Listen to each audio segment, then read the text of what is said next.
Mizzou has lost 18 straight meetings in Oklahoma, but they won last year at their crib by 7. So that sets the scene for what we'll have this Saturday, with a lot on the line for this one if it comes to the Sooners and their playoff hopes.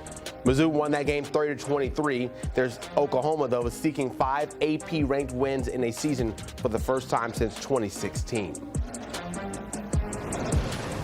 Now, to help with a deep dive into the game, we welcome in Gabe Dearmond, who covers Missouri with 24/7 Sports, and Josh Callaway, also with 24/7, and on the Oklahoma side. Oklahoma here looking to build off that momentum with the huge win last week over Alabama. We talked about it last week, Josh, of how desperately the Sooners needed it. They got it done.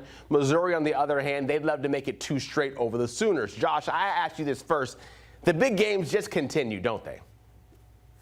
Yeah, it's every single week for Oklahoma. Still getting used to the SEC grind of it. It's just kind of nuts. Every single weekend, kind of playing for their season with another massive ranked matchup. And here we go again. We've been doing it all season, so keep it rolling on Saturday. Like you said, once they lost to Ole Miss, back in October at 6-2, they felt like we're in playoff mode now. Like, we have to win out the rest of the way if we're going to try and reach the college football playoff. That seemed daunting at the time because you had to go to Knoxville and then you had to go to Tuscaloosa. But they passed both those tests. They found a way to get 2 huge road wins. And now you're coming back home against Missouri and LSU, feeling like if you can just handle your business in front of the home fans, you're going to be in the field, when the field comes out in a couple of weeks. So it's a massive spot for Oklahoma. Everything feels like it's in front of them. They're playing their best, probably collective football of the year right now, especially with what they're doing on the defensive side. And so there's a lot of confidence that if they can just handle their business, they'll get to the playoff for the first time under Brent Venables. But at the same time, they know neither one of these games is going to be a gimme. A lot of talent on the Missouri roster, and certainly the LSU roster, again, coming into town next week. But Oklahoma feeling pretty good about the way they're playing right now. Again, everything out in front of them with a couple of games to go. Yeah, Missouri kind of in a weird spot here. I mean, for a lot of the season, Missouri thought they were going to be the ones going into this game, probably playing for a spot in the college football playoff. Now it's, I mean, look, there's like a 0.8% chance if 8 million things happen, but realistically, they are now playing spoiler. I think if you looked at the schedules of these two teams at the beginning of the year, I mean, I've been asking since OU joined the SEC who they made mad in the league office to get the schedule they did, but they're in position now. So Missouri really in a spot where they're looking for that kind of breakthrough signature win, right? Eli Drinkwitz got one 2 years ago in the Cotton Bowl against Ohio State, but Kyle McCord and Marvin Harrison didn't play in that game, so people have ignored the fact that Missouri also had guys that didn't play and have kind of discounted that one. A lot's been made of Drinkwitz's record against top 10 teams and ranked teams the last couple of years. So this would be a huge spot for Missouri to kind of silence some of the criticism over the last 2 years that the success has really been built more on the schedule than them actually having a good football team.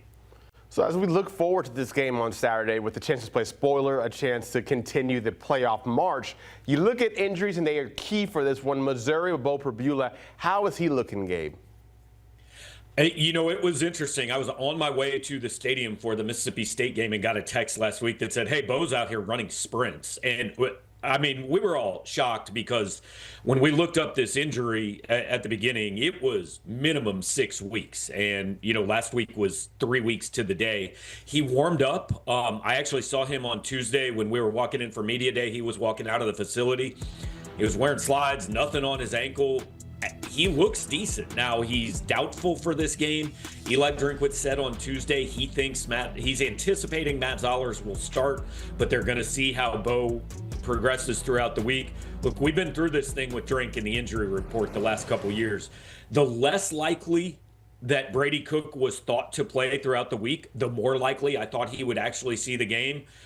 Despite what anybody says, I think Bo Perbula plays in this game, and I think that's been the plan for a week. We'll see. Drink said if he plays, he's the starter.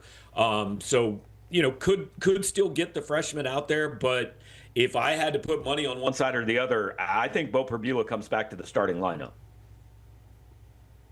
Yeah, and on the Oklahoma side, they're actually pretty healthy as they've been really in the first 2 years in the SEC. Availability report comes out last night, had 6 guys on it. That is shockingly low for Oklahoma these last couple of years. But the big one remains our Mason Thomas, their top edge rusher. best player on the team for my money, period, offense or defense. He did not play in Tuscaloosa last weekend with a quad injury that he had very early in that Tennessee win a few weeks ago on the big scoop and score. He hurt it as he was running into the end zone. Didn't play the rest of that game, missed last week.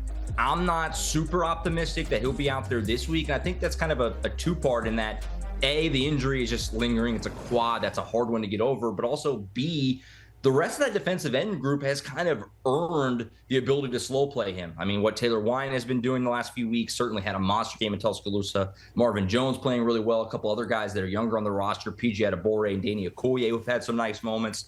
And so I think Oklahoma is probably going to slow play R. Mason. I mean, if he's ready to go, obviously you turn him loose. He's that level of player. If he wants to go, you kind of have to let him. But at the same time, I think there's probably a world where Oklahoma feels really good about their depth at the defensive line in general, but even especially so there at edge. And they go without R. Mason again, this weekend. So we'll see.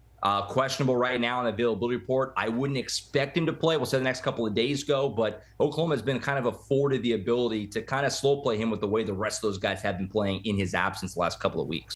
Gabe, I have to get to the kind of game within a game portion of this, and this is outside of the field of play with the way the coaching carousel is looking and Eli Drinkowitz's name being thrown out there as possible candidates all across the board. He said that it's such a distraction. How have the Tigers and how has he really handled this and all that attention? Yeah, Drink's great behind a microphone, and he said everything he wanted to say and nothing more on Tuesday. If it's a distraction, there's only one guy that can end it, and that's him, and he hasn't ended it. Now, look, he's not Lane Kiffin flying his family around the country to look at different options, but he also hasn't ended this.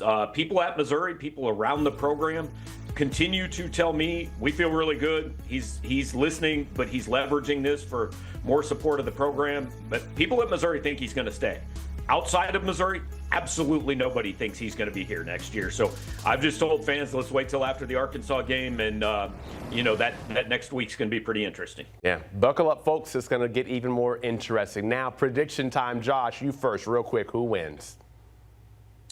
It's been a super hard year to predict for Oklahoma. Games I thought they were going to win, they didn't. I didn't think they were going to win these last couple of road games, and they did.